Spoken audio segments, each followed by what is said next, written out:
સોમનાથ કિચનમાં આપ સૌનું હાર્દિક સ્વાગત છે. તો આજે આપણે બનાવવાના છે બ્રેડ પકોડા.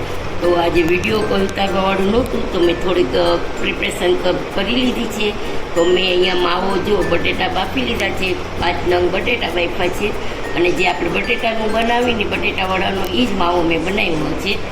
તો આજે વિડીયો રજૂ ઉતરી શક્યો તો બટેટાવાળાનામાં તમે જોઈ શકો છો.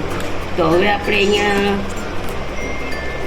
બ્રેડમાં એકમાં લાલ ચટણી લગાવશું લસણની છે, અને એકમાં લગાવશું આપણે લીલી.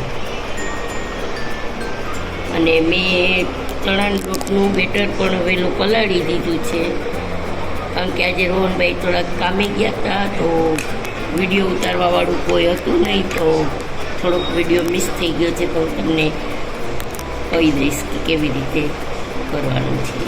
ઓકે, તો એકમાં આપણે લીલી ચટણી લગાવી દીધી છે અને એકમાં લાલ લગાવી છે. હવે આપણે છે ને એકમાં આપણે આવી રીતે બ્રેડ આ જે છે ને બટેટાનું એ લગાવી દઈશું સરસ રીતે.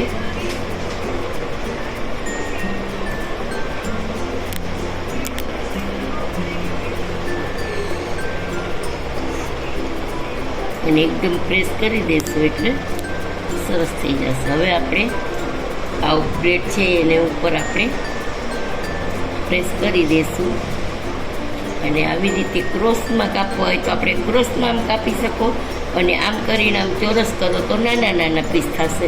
પણ અહીંયા ક્રોસમાં ખાવા છે બધાને, તો હું એવી રીતે કાપું છું. તો જુઓ આપણા નંગ તૈયાર છે. તો આવી રીતે સરસ મજાનું 3 લેયર આપણને મળી જશે ખાવામાં.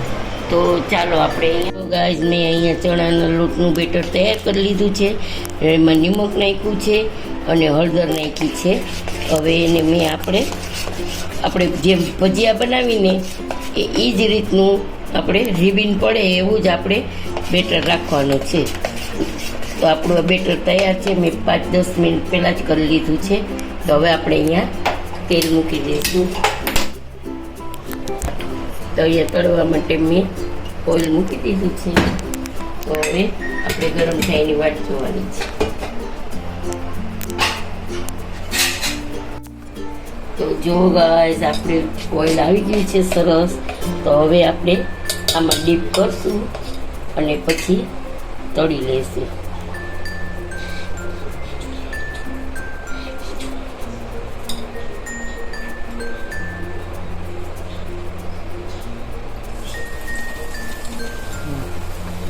એક માં તળાશે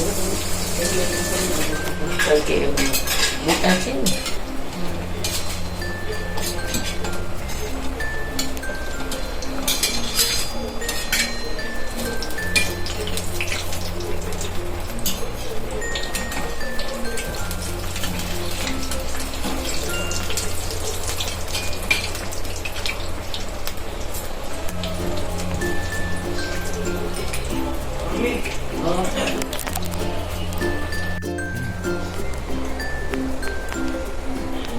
તો જો ગાઈસ આવી રીતે આપણે બધા પકોડા તળી લેશું અને એકદમ સરસ તેલ નીકાળી લઈશું અને પછી કાઢી લઈશું. તો આવી રીતે આપણે બધા બ્રેડના પકોડા તૈયાર કરશું.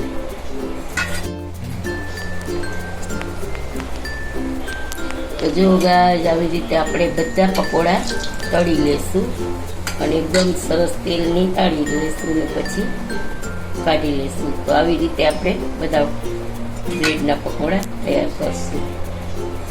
આપણા જે બ્રેડના પકોડા તૈયાર છે. તો આપણે કાપીને તમને બતાવીએ કે વચ્ચેથી એકદમ સરસ મજાની 3 લેયર આવી ગઈ છે. જુઓ એકદમ સરસ મજાની 3 લેયર આવી ગઈ છે. લસણની ચટણી, લીલી ચટણી. તો આજનો વિડીયો તમને કેવો લાગ્યો તે જરૂરથી જણાવજો. સબસ્ક્રાઈબ કરજો, લાઈક કરજો અને શેર કરજો. કમેન્ટ બોક્સમાં જરૂરથી બતાવજો કે આજનો વિડીયો તમને કેવો લાગ્યો. જોઈ લો સરસ મજાની લેયર આવી છે. ખાવામાં એકદમ ક્રિસ્પી અને મજેદાર લાગશે.